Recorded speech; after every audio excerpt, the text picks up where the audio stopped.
Olá, muito bem-vindos à minha sala de podcast. Que prazer enorme tê-los aqui, Ricardo Hirata e Luciana Borghi. Vamos hoje ter um podcast especial, porque trata-se de um trabalho que é um mix entre a psicanálise, representado aqui pelo Ricardo, e o trabalho de arte artístico da Luciana Borghi nesse projeto extraordinário dessa mulher extraordinária também, que é a Lu Andréas Salomé. Muito bem-vindos aqui. Obrigada. Obrigado, Norma. Luciana, é um prazer estar aqui com vocês. Quem é Lu Andréas Salomé para instigar em vocês tamanha curiosidade? Quem foi essa mulher?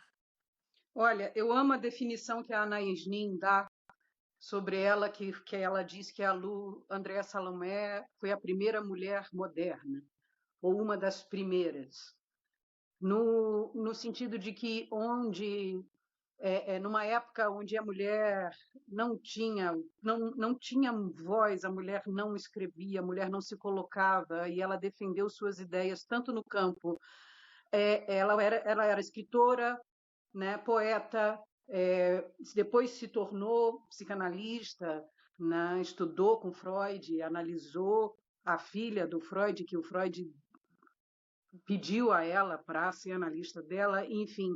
E a questão é como que ela conjugava a vida e a obra com absoluta liberdade. Então, eu acho que hoje a gente está buscando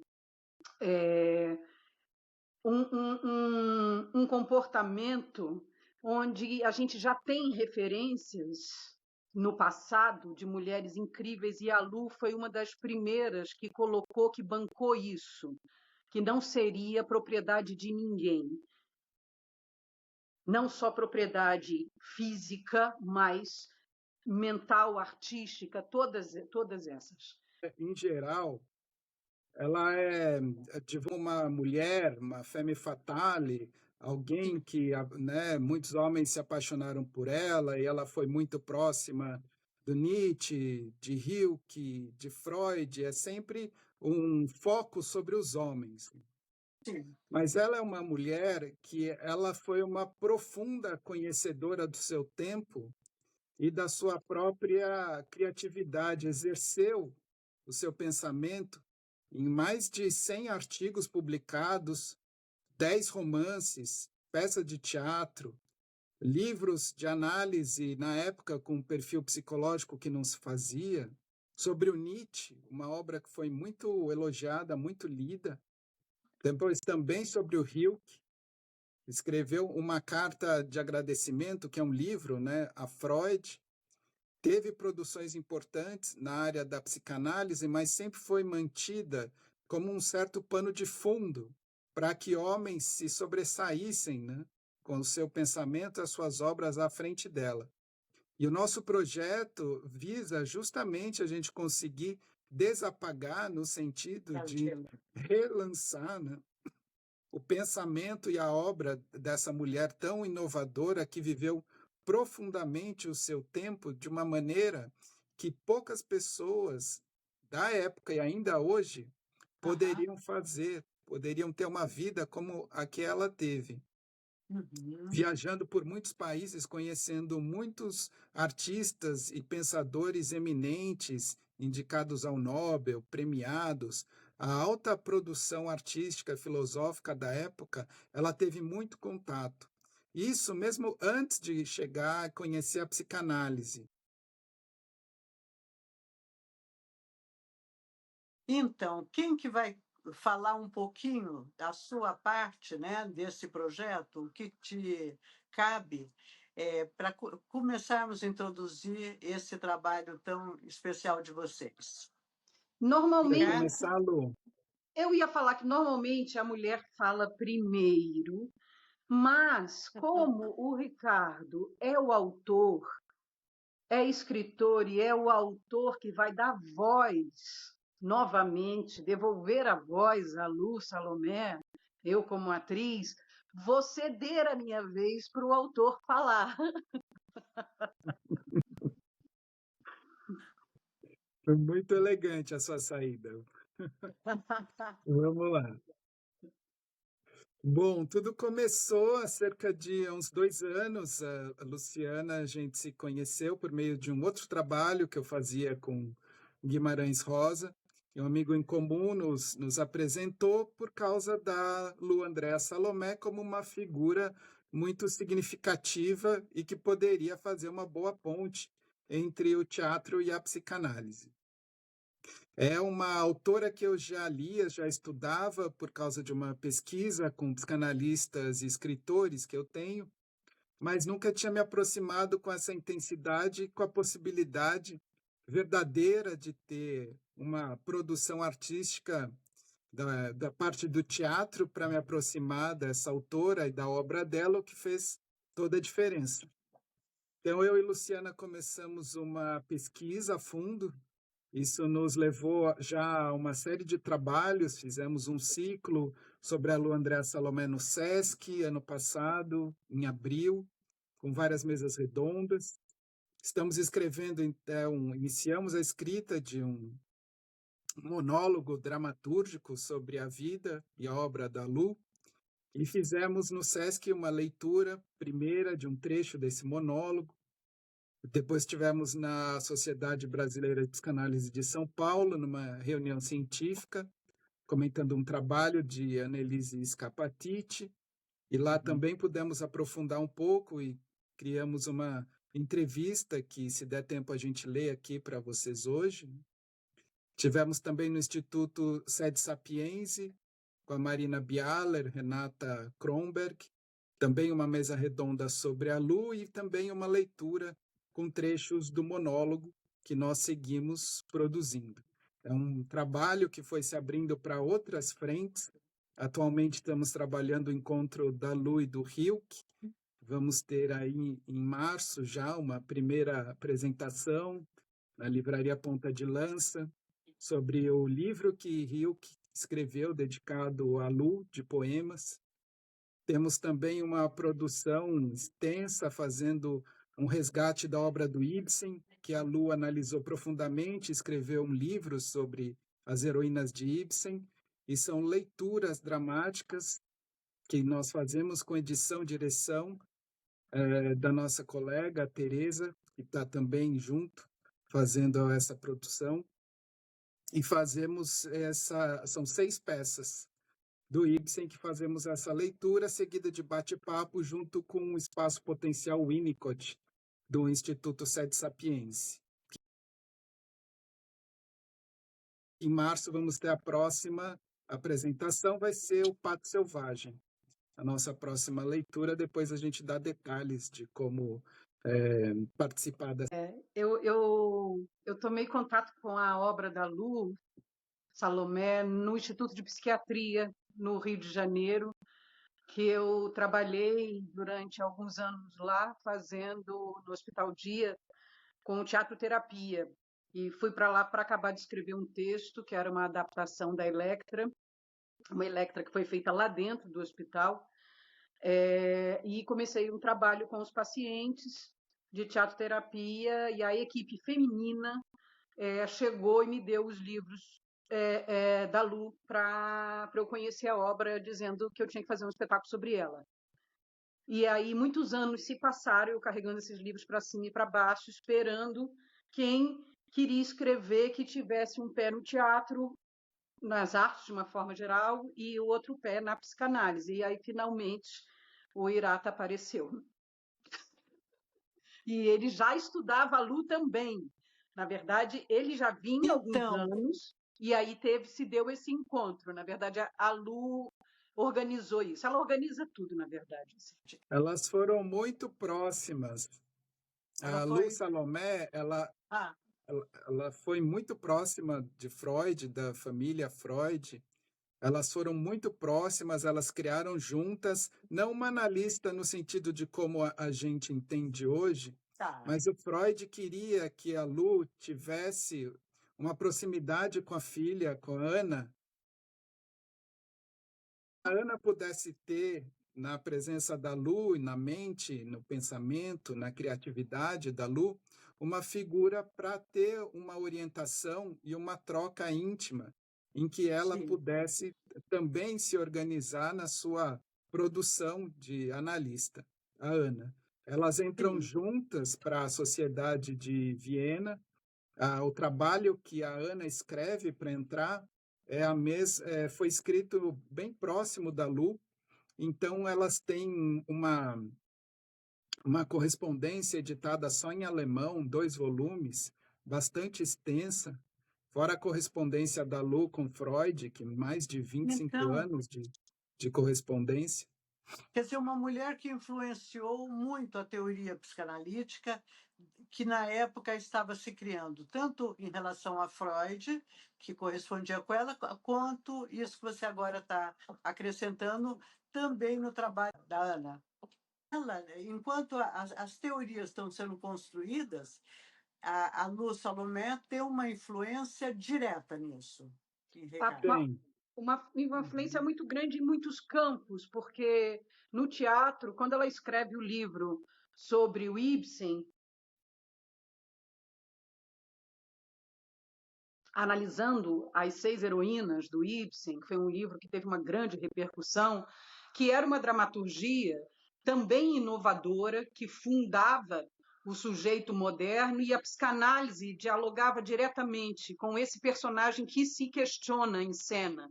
Então, é outro tipo de postura de um personagem de uma dramaturgia. E ela foi crítica teatral também, então ela trouxe esse questionamento do teatro, né, para conhecimento de todos. Influenciou também na obra filosófica que estava nascendo naquela época, do Nietzsche, que eles estiveram muito próximos também. Freud, enfim, é uma influência muito vasta em muitos campos, né? Poético, Rilke, ela forjou a maturidade poética do Rilke, né? Ela encontra Freud em 1911 no congresso em Weimar, se não me engano, e por intermédio de um amigo em comum, lá ela se encanta, se apaixona pela psicanálise, mas ela já é uma autora e uma figura bastante de renome nos círculos intelectuais da Europa da época. A gente está falando, então, final, né, do século XIX. O primeiro livro dela foi uma obra literária que se chama Em Busca por Deus, ou Uma Luta por Deus, foi em 1885. E ela nasceu em 1861.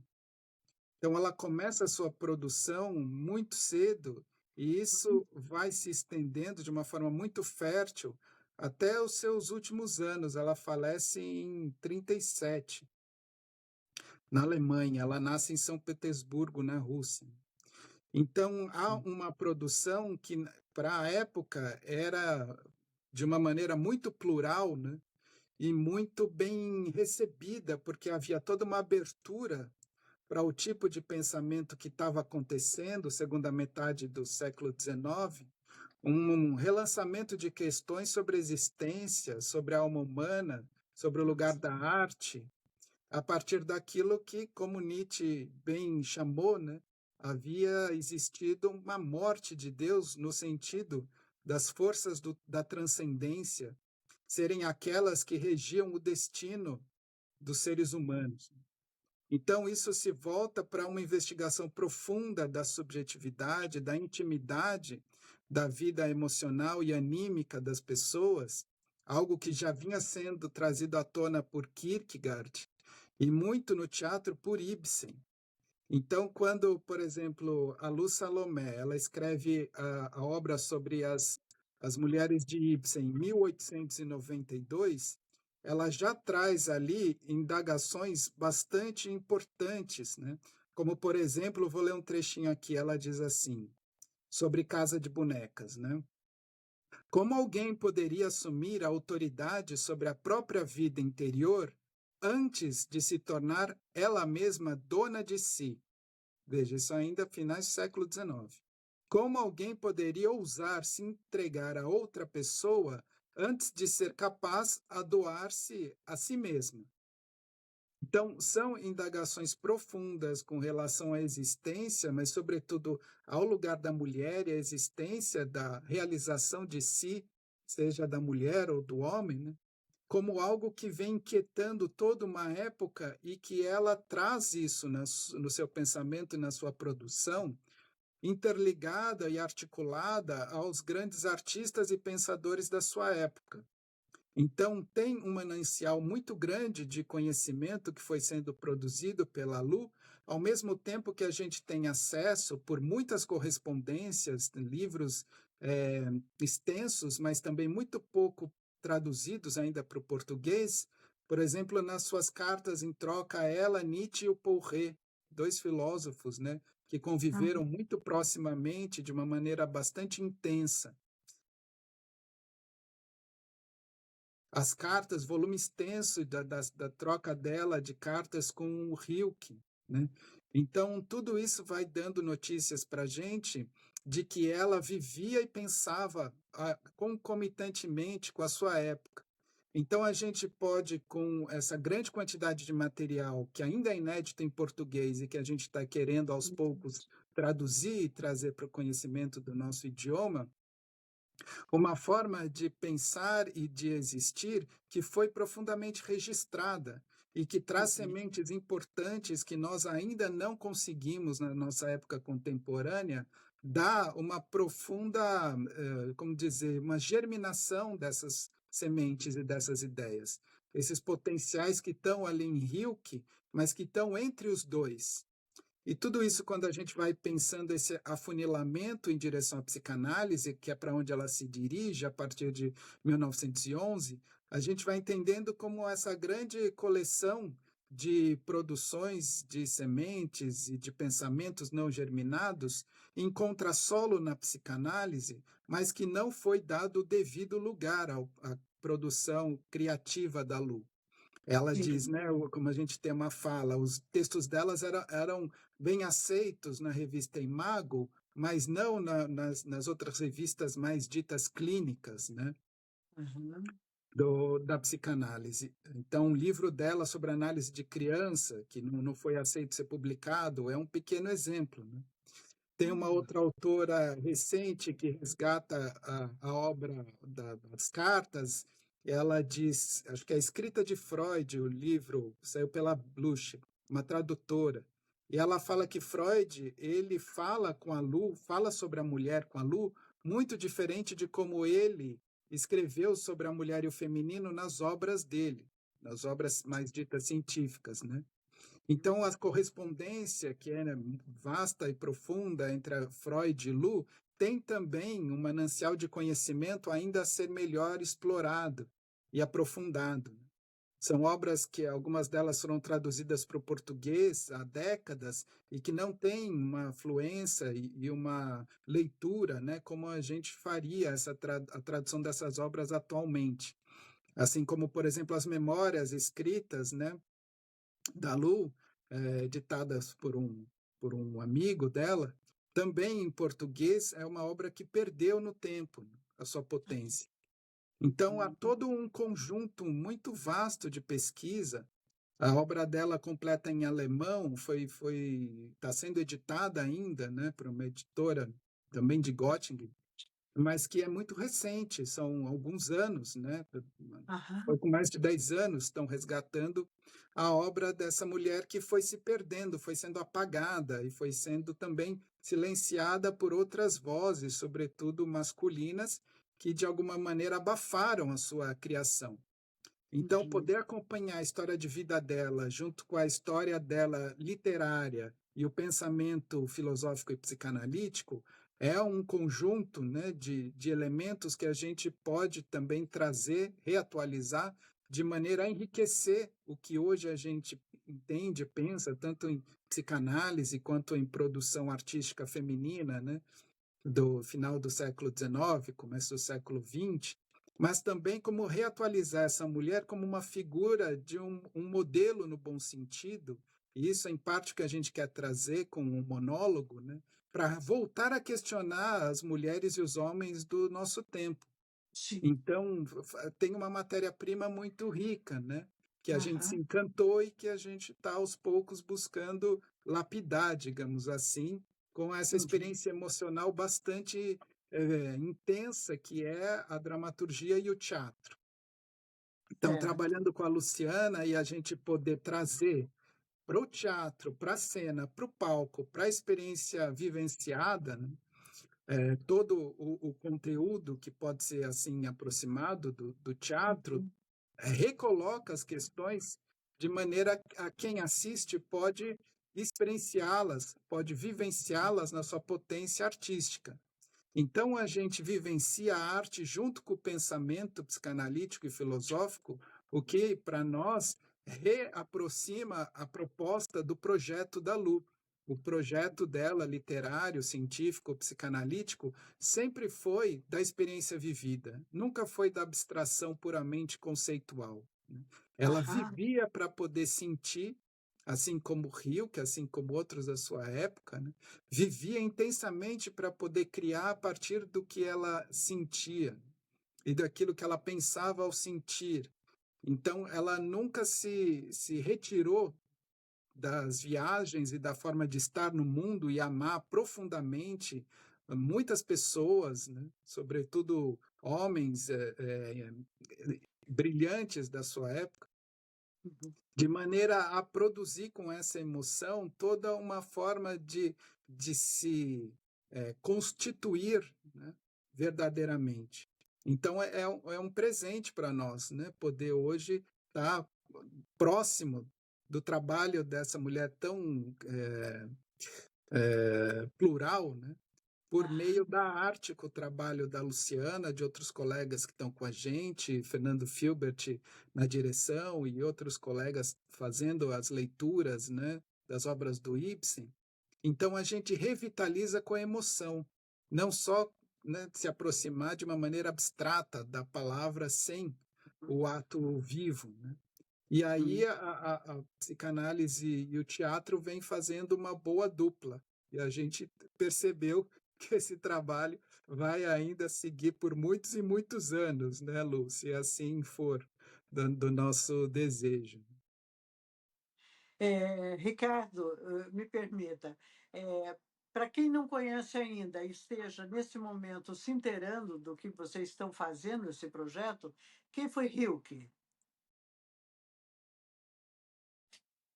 Rilke foi um dos maiores poetas, né, modernos, foi uma grande expressão da possibilidade de perpetuar a experiência da relação com a intimidade mais profunda, que é o que a gente poderia chamar religiosa, mas sem se restringir à dimensão do religioso eclesiástico, do religioso dogmático. Como ele chama, é uma tendência do coração. Então, foi um homem que viveu na sua profundidade um conflito da sua época, sem descartar tudo aquilo de verdadeiro e de profundo que existe na dimensão da experiência religiosa, recolocando-a na realização de si mesmo, na potência de cada um de nós em realizar na sua proximidade com o mais poético, transcendente, no sentido do fazer poético, e não de uma dimensão transcendente, né? Mas daquilo que a poesia e a vida em contato com a infinitude é capaz de produzir e de transformar em cada um que se aventura nesse território. E ele fez isso, então, por meio da poesia, que é uma linguagem muito cara a mim e a Luciana também, a Lu Salomé, e sei que a você também, né, Norma? Então, é um homem que transformou a forma de produzir poesia na sua época e desde então, né, na modernidade tardia, digamos assim. Então, é um autor que vem. E aí a nossa felicidade de conseguir atualmente, né, entrar em contato com material original do Rilke, que até então era muito difícil, né? E a gente, por meio de traduções que estamos fazendo, entender que ele, mesmo antes de encontrar a Lu Salomé, que foi uma grande musa, mulher e mãe, né? Alguns autores chamam assim, essa figura trina, né? Para o Rilke, ele já vinha gestando o encontro com a sua mulher nas suas primeiras obras, naquelas que ele nem diz que ele estava ainda, de fato, produzindo a sua poesia.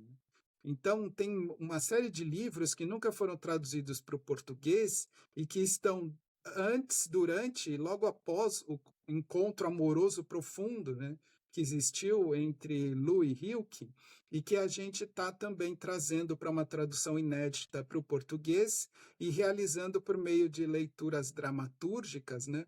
A Luciana, o nosso colega Alberto Eloy, fazendo a Lu e o Rilke, de toda essa profundidade, esse mergulho em si mesmo em direção ao feminino, que o Rilke pôde viver em si mesmo no encontro com a Lu. Porque foi um encontro, né? Foi uma explosão esse encontro dos dois, né? E eles tinham uma diferença de idade de quanto? Era quanto a diferença de idade entre eles? Era por volta de 15 anos. 14 anos, 14, Quer dizer, 12. por isso que ela entra também como também mãe, né? Porque foi uma grande orientadora do Rilke, né? Eu acho que ela conseguiu produzir um continente, como a gente aproximando da teoria psicanalítica, né? Grande continente para que partes da produção criativa de Rilke, que sempre foram muito profundas, pudessem realizar transformações para que ele mesmo pudesse se beneficiar delas. Então, na ideia de continente contido, né, por exemplo, do Bion, eles fizeram isso um ao outro, mas Sim. principalmente a Lu serviu de um lugar, de uma experiência emocional necessária para que Rilke se tornasse o poeta que ele foi, embora nem sempre seja reconhecida essa importância da Lu na vida do Rilke, na vida emocional de Rilke, né? Ele tinha algumas crises importantes, assim, que a gente poderia pensar em despersonalizações ou algumas angústias assim mais fragmentárias, e a Lu ela pôde conter até certo ponto isso. Ela depois até escreve um romance chamado Ruth, sobre essa forma de alguma maneira, conter e transformar esses elementos selvagens, digamos assim, como uma espécie de proto-psicoterapia, né, de personalidades artísticas, a partir dessa função que ela desempenha com ele. E ele foi o primeiro e um grande amor da vida dela, e para alguns, o primeiro homem ao qual ela se entrega completamente, né?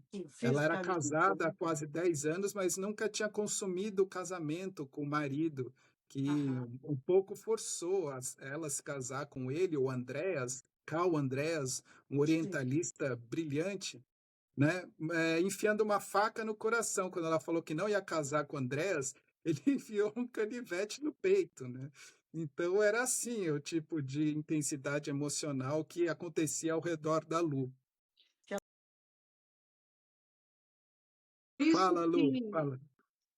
Não, eu não sou muito boa de falar, eu sou boa de ir para a cena, nessa parte, mas eu acho importante falar que voltar à questão da vida e da obra dela, como que não tinha uma cisão, e ela viveu exatamente tudo o que ela acreditava que uma mulher emancipada e com liberdade tinha que viver. Por exemplo, hoje em dia se fala tanto de relações abertas, de poliamor e milhões de determinações, enfim.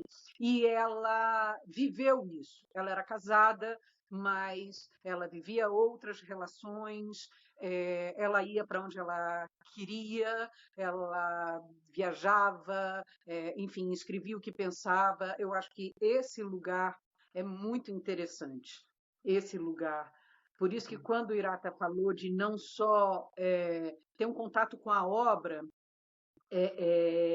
vivida, e o teatro graças a Deus, é um lugar onde isso acontece integralmente, que você pode sentir junto, estar com a Lu sem tempo e espaço no meio, né? A gente consegue, no teatro, você consegue estar em qualquer tempo.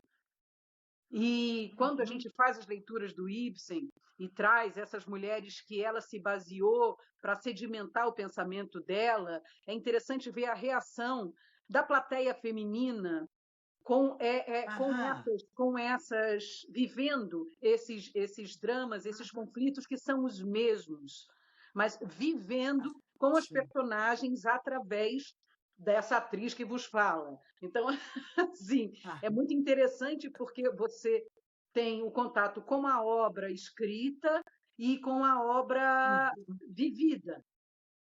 E é isso que a gente está fazendo. Eu vou aproveitar agora aqui e chamar para o dia 7, para o dia 14 de março, tá? Posso fazer a chamada já?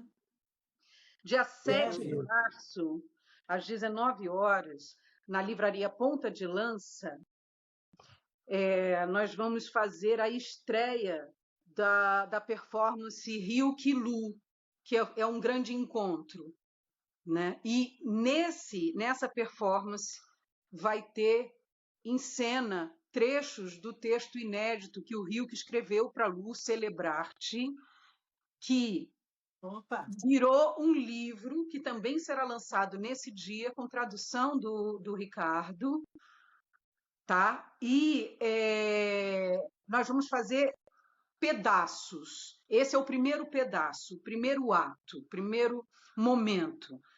E depois em outras livrarias pela cidade, mas esse é o primeiro, dia 7 de março, estão todos convidados. E no dia 14 de março, sábado, pela manhã, no SEDES, a leitura do Pato Selvagem, que é um grande marco da dramaturgia universal, e foi uma outra obra que a Lu analisou. De 10 às 13, a gente faz a leitura, uma leitura compacta, de 1h30, um intervalo e uma conversa sobre as questões que a obra levanta. Tem sido um sucesso, lota, e vocês podem fazer a inscrição pelo site do SEDES ou pelo site do projeto também. E é isso. Eu acho que tem que viver.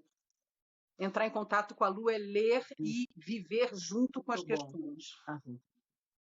Luciana, aproveitando então, porque ela viveu essa situação tão contemporânea dos nossos dias, né? Do poliamor, de se relacionar, ser uma mulher casada, não ter vida sexual com seu marido, porém se abrir a outros relacionamentos, como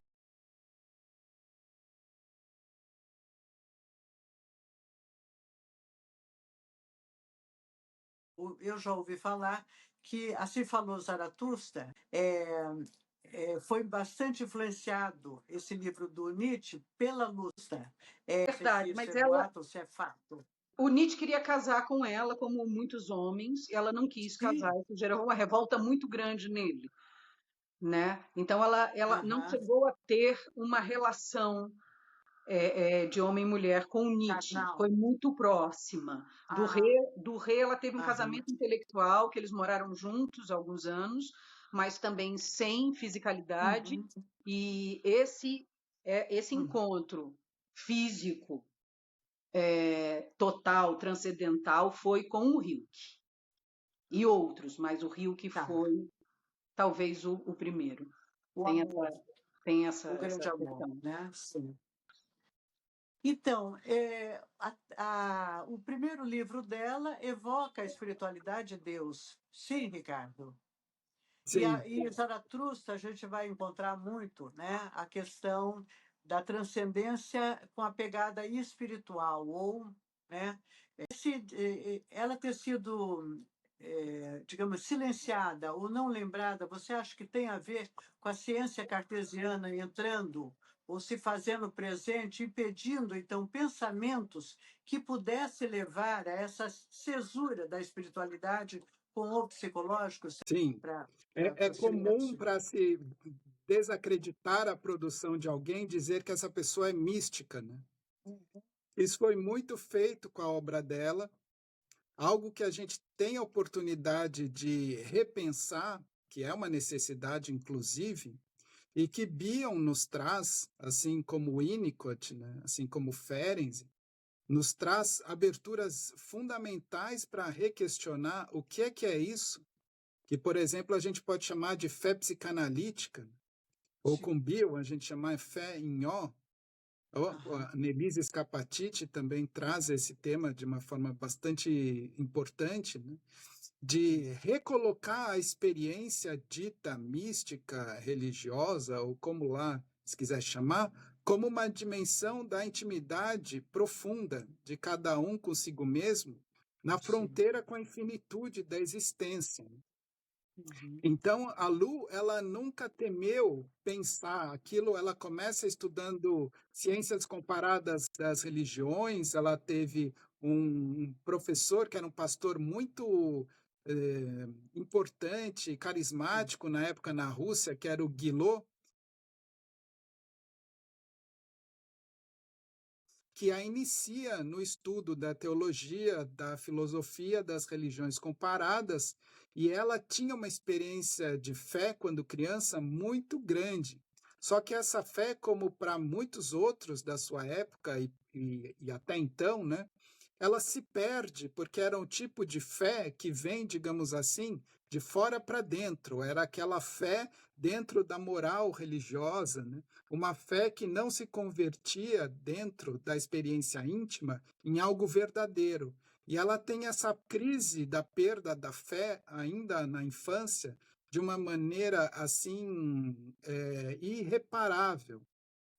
Então, só que ela não descarta a experiência emocional que ela teve diante da infinitude, das fronteiras da possibilidade do pensamento, da experiência sensorial, e ela leva isso com ela toda a sua vida e continua pensando sobre isso e criando a partir daí parte de por que o encontro dela com Rilke, que é um artista também na fronteira com a infinitude e os processos da mente ligados a essa fronteira, que valorizava. Quando Rilke lê um texto da Lu, um ensaio chamado Jesus, o Judeu, ele se apaixona por ela profundamente porque ele entende que aquela era a pessoa e a mente que ele estava gestando dentro de si.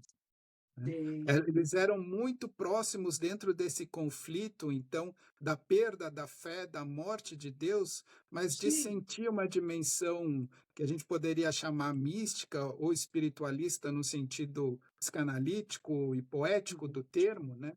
De uma Como se ele, maneira muito verdadeira.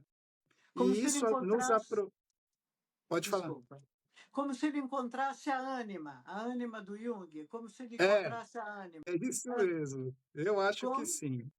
nós chamamos de espiritualidade, né? Mas são termos tão desgastados e tão saturados que eles tendem a nos levar a um pensamento um quadradinho fechado.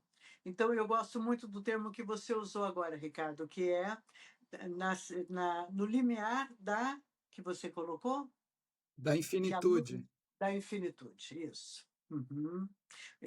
Se você puder ampliar um pouquinho mais, Lu também que tem, porque eu vi que sua formação, Ricardo, você também estudou sobre as religiões, e a Lu tem uma pegada no candomblé, Lu, né? E É no orixás, né? candomblé.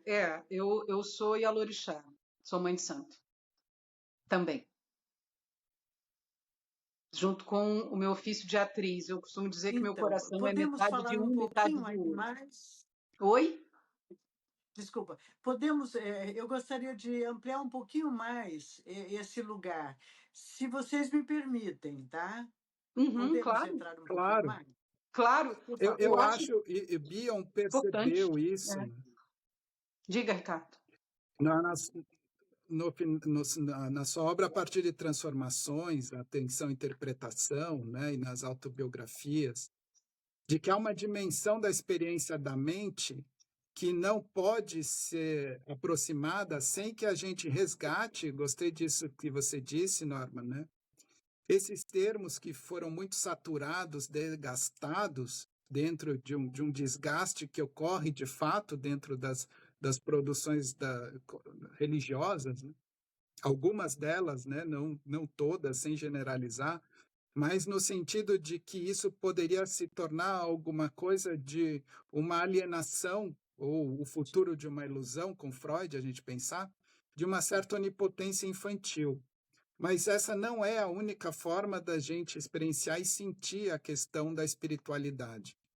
Então, quando o Bion começa a falar de fé, né, fé em ó, ou quando, para mim, o Winnicott fala de devoção, né, ou quando a gente sente que tem algo, Jung foi perguntado, você acredita em Deus? Ele diz, eu não acredito, eu sei. Né? O Bion vai falar, o que é a dimensão do verdadeiro? É aquela que eu digo, I know, eu sei. Uhum. Mas não é o eu sei falso, superficial, no sentido Não de é uma eu sei que. adaptação moral. Uhum. É o eu sei dentro daquilo que produz o sentido e a vontade de viver, de Uhum. criar e ter confiança, né, e esperança dentro de uma possibilidade de haver um futuro com uma realização dos meus próprios potenciais mais íntimos, né? Uhum. Das minhas pré-concepções, meus potenciais de integração, a gente pode chamar isso de muitas maneiras. Fala, Lu, pode falar. Desculpa te interromper, mas é só para eu pegar essa brecha dentro da minha realidade, que eu acho que é a mesma coisa com outro nome, que o conceito da palavra, a gente fala muito axé, né? Axé é a força vital. Então, quando você cuida do teu axé pessoal, do teu axé ancestral, junto com um ancestre, você cuida do teu axé, é buscar esse equilíbrio com o teu sagrado. E eu acho que o Ricardo está falando da mesma coisa, que é potência de vida. Lindo. É você viver da melhor forma Uhum. nessa encarnação, nesse encaixe do teu corpo, do teu espírito, você não negligenciar nenhum nem outro. Esse equilíbrio, você está com o seu axé equilibrado. E isso, sim, existem várias formas de fazer isso. E uma das grandes formas de se fazer isso é através do seu ori, que é a sua cabeça, onde você pode escolher seus pensamentos, organizar e equilibrar esse comando. E eu acho que isso tem uma ligação estreita com a psicanálise. Só que de uma outra forma. Essa psicanálise que ele está falando. Essa clínica que não separa. Essa clínica que não é só uma visão ocidentalizada disso. Enfim, eu só queria essa brecha para falar do conceito de axé. Vou voltar a te devolver aí. Lindo, Lu. Eu estava pensando como é única esse encontro, essa oportunidade de trabalhar com a Luciana sobre a obra da Lu Salomé, é uma oportunidade muito especial, porque a gente pode ter essa dimensão entre, né, o pensamento psicanalítico, filosófico, também o artístico e o poético, Luciana também é poeta, mas também dentro dessa dimensão do sagrado e pensar que o teatro ele nasce no lugar do rito. Isso Freud inclusive fala em Totem e Tabu, né? Então, a ancestralidade do teatro está no espaço sagrado do rito e do mito. E a gente poderia pensar com o Bion, né, da categoria C da grade, dos modelos da mente. Mas isso enquanto uma experiência profunda, próxima da dimensão onírica, do sonhar, das cesuras, de tudo isso que é uma abertura para aquilo que a gente está falando, né? O limite com a infinitude, e que se representifica por meio do teatro. Então, eu fico muito feliz de poder voltar a Lu Salomé com a Luciana, porque junto nós temos essas dimensões do sagrado, né? Junto com o candomblé, e do dramatúrgico junto com o teatro, e daquilo que vai também voltando à psicanálise, por exemplo, pelo conceito de enactment, que está desde o Agiren, né, do Freud, do recordar, repetir, elaborar, que é uma palavra do teatro, que é uma encenação, mas que no limite é uma palavra também do rito, dentro de uma outra dimensão e de uma outra proporção, dentro dessas experiências que se ligam a essas forças da mente primordial, que, por exemplo, são chamadas de maná, no livro Totem e Tabu, do Freud, que ele se interessou profundamente, ou então no sentimento oceânico, do Romain Rolland, né, e do William James, na variedade da experiência religiosa. Quer dizer, é uma fronteira que, eu penso, é importante que a psicanálise se aproxime e se recoloque no seu debate para desfazer certos preconceitos, né, que a própria clínica e a própria cultura vem demandando que se leve adiante essa fronteira. Queria que você falasse um pouquinho, Ricardo, do seu interesse pelas religiões, que você tem uma formação também, você se dedicou a essa matéria, certo? Sim. Eu fiz um mestrado em Ciências da Religião na PUC. Na época, eu estudava profundamente o Jung. Fiz um mestrado sobre os deslocamentos simbólicos do Rio Tietê, em São Paulo, e como essa poluição do ambiente externo vai acontecendo também com uma poluição anímica de símbolos, né? E toda ali, na época, eu estudava isso numa proximidade com o Jung, e ecologia Jung. Foi lá em 2002, muito tempo atrás, eu comecei essa pesquisa, mas ainda hoje me interessa esse tema. Mas antes disso, eu tive uma aproximação com a Yoga Kundalini, uma iniciação com meditação, que foi muito importante para mim ali na minha transição da odontologia para a psicologia e depois para a psicanálise. E essa aproximação também com estados meditativos da mente, que eu acho que também me ajudaram a me abrir para uma outra forma de experienciar o contato íntimo com a outra pessoa, com outras mentes e com outras culturas, né? Sim. Antes disso, eu comecei a estudar mitologia.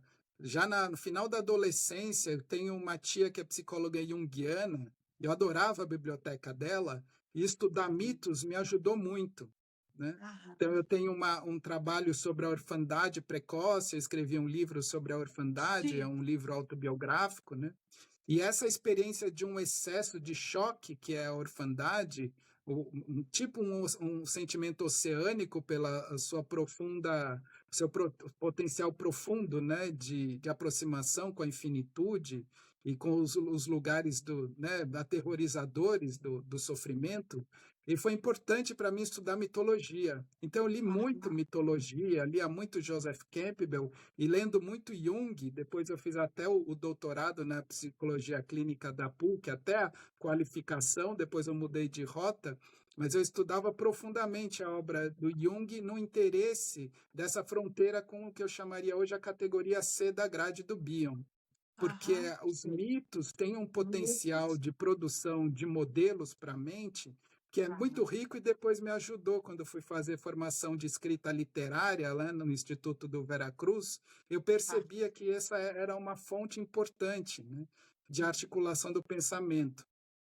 Aí eu comecei a produzir, a coordenar laboratórios de escrita psicanalítica numa outra escola de formação de psicanálise aqui de São Paulo, que é o CEP, que há 15 anos eu coordeno. Depois me tornei professor e supervisor nessa instituição, mas há 15 anos eu coordeno esses laboratórios de escrita psicanalítica, trazendo um trabalho sobre essas experiências, né, que passaram pela religião, pela meditação, pelo estudo dos mitos, pelo pensamento junguiano, né? Então, acho que tudo isso formou uma espécie de caldo que hoje eu estou apurando e trabalhando com a Luciana, com a Teresa Menezes, com o Alberto Eloy, com o Roberto Gobato, com todos os nossos parceiros, para a gente trazer à tona uma experiência vivenciada e que o pensamento e a criatividade possam emergir daí, e não o contrário, ser uma abstração, né, daquilo muito abstrato de conceitos e de narrativas dissociadas da experiência vivenciada ou da experiência emocional.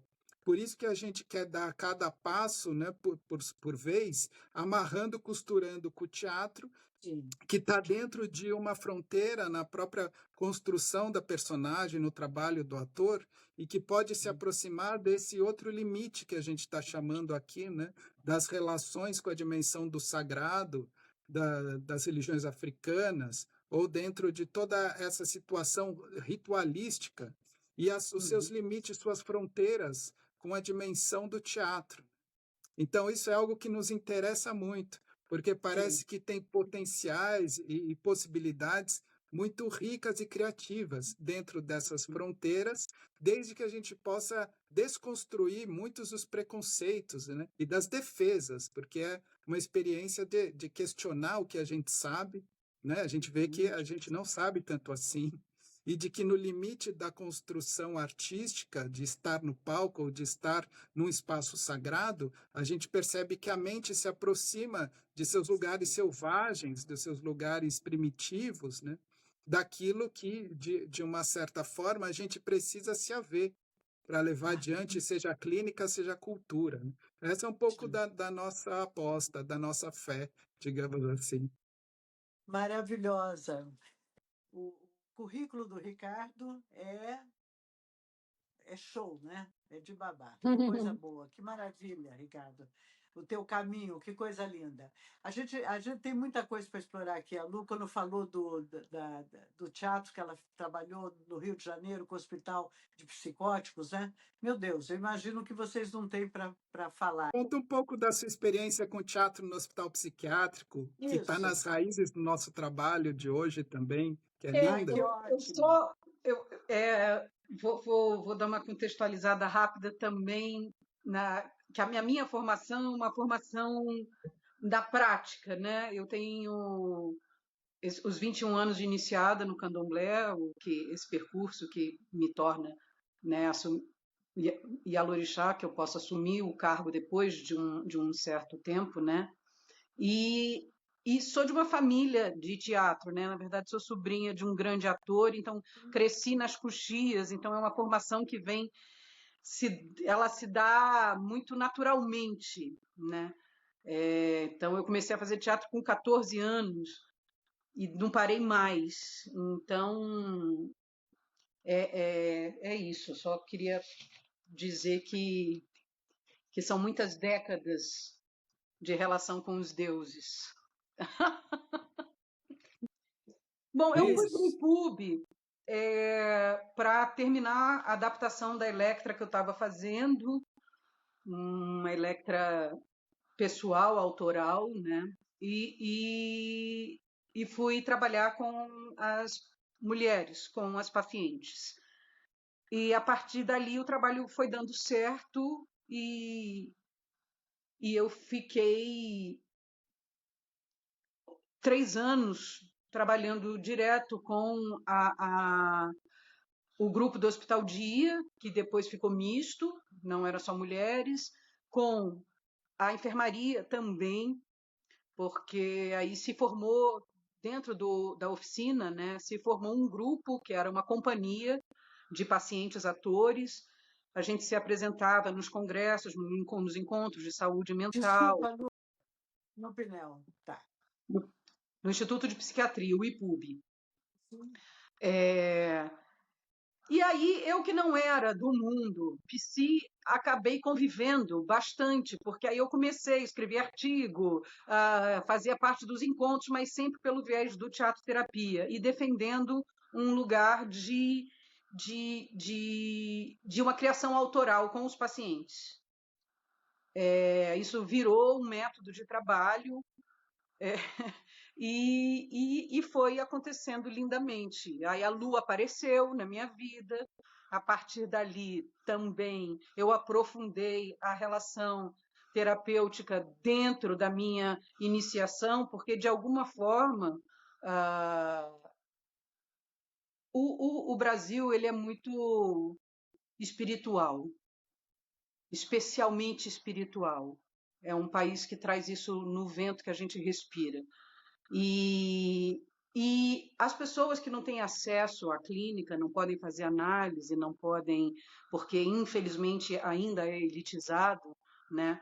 Mas as entidades e os guias espirituais cumprem essa função de equilíbrio, de aconselhamento, e eu acho isso muito interessante, assim, esse lugar dos guias acolherem e encaminharem e aconselharem, porque às vezes numa mesa, num jogo de búzios, num aconselhamento de um caboclo, de um preto velho, você acha um fio para você suportar atravessar uma tormenta. E eu acho muito interessante esse paralelo. E aí, enfim, é isso. O Brasil é um celeiro tão grande de várias religiões que também fazem esse contato, não é? Então, é como se nós estivéssemos na antessala de observarmos nesse momento atual que a psique está tão perturbada, que nós vemos tantas manifestações de patologias se apresentando, como um local a ser atentamente observado, né? Porque integra. Sim, deixa eu falar que a gente não falou, que a gente tem um site que a gente centraliza as notícias, os acontecimentos, e a gente lançou um edital, uma chamada aberta para psicanalistas que escrevam poesias, que a gente quer fazer uma coletânea de poemas escritos por psicanalistas e que chama Entre o Verso e o Divã. Tudo isso está lá no www.lusalomé.com.br. A gente fez um primeiro prazo para essa chamada dos poemas, agora para fevereiro, mas a gente vai estender o prazo. A gente vai ter agora já uma primeira seleção e vai estender até o meio do ano para que mais pessoas, psicanalistas ou pessoas que estudam a psicanálise ou estão próximas da psicanálise e que escrevam poesia, participar com a gente dessa coletânea. E essa coletânea é em livro, ela é online, ela é como? Ela vai ser publicada, vai se tornar um livro, mas o formulário para submeter os poemas está lá. A gente tem uma colega escritora, editora, que é a Carolina Zupo-Abed, que está participando com a gente, é um trabalho super sério. Então, a gente, né, vai estender o prazo para que mais pessoas possam participar, e a gente vai relançar essa chamada também no nosso evento da Lu e o Rio, que lá na Livraria Ponta de Lança, no dia 7 de março, no sábado. E tem, então, dentro desse site, todas as informações. www.lusalomé.com.br. Lou, né? Lembrando que é sempre L-O-U, Salomé. lousalomé.com.br. Tá ótimo. Muito bem. As últimas palavras suas, Lu, e o Ricardo também, para vocês se despedirem, né? E finalizarmos essa entrevista maravilhosa que eu adorei conhecer esses detalhes todos. Vamos lá. Eu adorei a conversa, desde a sua aparição lá no SESC, as coisas que você disse nos encontros, e estou muito grata por estar aqui participando do podcast e por poder falar dessa mulher tão incrível e levá-la à cena. Em breve, o espetáculo deve estrear no segundo semestre. E aí a gente volta aqui para fazer um outro só para falar da peça. O maior prazer. Ricardo? Eu também quero te agradecer muito, Norma. É um prazer enorme estar aqui no podcast. Te parabenizar por esse projeto belíssimo e por toda a divulgação da psicanálise que você tem feito. É uma alegria que você está com a gente desde o primeiro evento lá no SESC, acompanhando, depois na Sociedade. Vem escutar um dia uma leitura no SEDS, do Ibsen, que eu acho que você vai amar. Lá no dia 7, Lu e Rio, que é um prazer ter tua companhia, tua mente, tua curiosidade. Foi uma alegria conversar com você, com a Luciana, e essa oportunidade, né, tão especial da gente poder estar desapagando, digamos assim, mas também ressignificando o lugar da Lu Salomé na história da psicanálise, da arte, né, do pensamento do século final do 19, com 20, e tudo que ela tem para nos ensinar e para nos proporcionar, junto com a sua vida, a sua obra, e que nos alimente, nos inspire nossos sonhos e nossas criações, né? Então, muito obrigado. Obrigada a vocês dois. Muito bom, muito bom. Um beijo.